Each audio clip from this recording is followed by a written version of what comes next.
আজকে ৭১ বিধিতে জনগুরুত্বপূর্ণ এবং খুবই বেদনাদায়ক একটা বিষয় আমি সংসদের নজরে আনার জন্য এবং আমাদের মাননীয় স্বাস্থ্যমন্ত্রীর নজরে আনার জন্য উপস্থাপন করছি। আপনারা সকলে জেনে থাকবেন যে বাংলাদেশে হঠাৎই হামের প্রাদুর্ভাব হচ্ছে।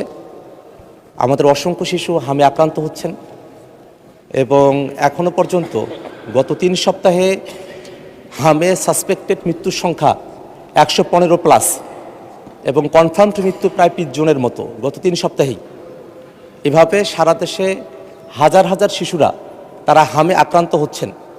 আমাদের মাননীয় স্বাস্থ্যমন্ত্রী বলেছেন যে গত ৮ বছর যাবত হামের টিকা দেওয়া হয় নাই।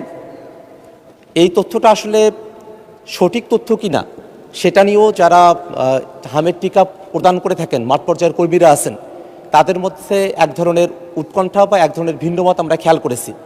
সেক্ষেত্রে যদি হামের টিকা না দেওয়া হয়ে থাকে 2024 বা তার পরবর্তী সময়গুলোতে, সেক্ষেত্রে কেন দ্রুত গতিতে যারা 0 ডোজের শিশুরা ছিলেন তাদেরকে টিকার আওতায় নিয়ে আসা হলো না বা তার জন্য একটা ক্যাম্পেইনের ব্যবস্থা করা হলো না, সেটা আমাদেরকে অবাক করে মাননীয় স্পিকার।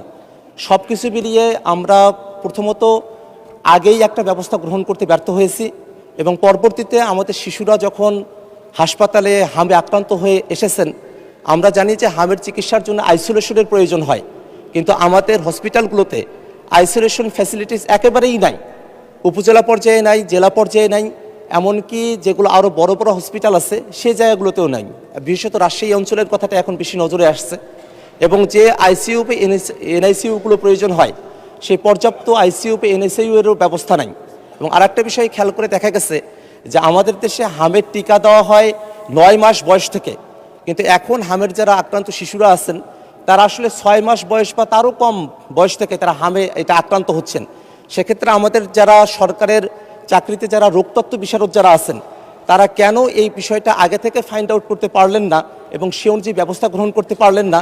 সেক্ষেত্রে মন্ত্রণালয়ের অধীনে, স্বাস্থ্য মন্ত্রণালয়ের অধীনে যেসব কর্মকর্তারা আছেন তাদের ফেইলিওরটা কোথায়, সেই বিষয়গুলো নিয়ে এবং হামের এই প্রাদুর্ভাব মোকাবেলা করে আইসোলেশন ফ্যাসিলিটিস, আইসিইউ ফ্যাসিলিটিস, ডাক্তারদের জন্য সার্বক্ষণিক তদারকির ব্যবস্থা গ্রহণ করে হাম বিষয়টাকে একটা তড়িৎ গতিতে সমাধানের দিকে নিয়ে আসার জন্য, আমাদের শিশুদেরকে রক্ষা করার জন্য, মৃত্যু থেকে বাঁচানোর জন্য মাননীয় স্বাস্থ্যমন্ত্রী তার কোনো পরিকল্পনা আছে কিনা এবং সেটা কী ধরনের পরিকল্পনা সেই বিষয়ে আপনার মাধ্যমে মাননীয় স্বাস্থ্যমন্ত্রীর দৃষ্টি আকর্ষণ করছি।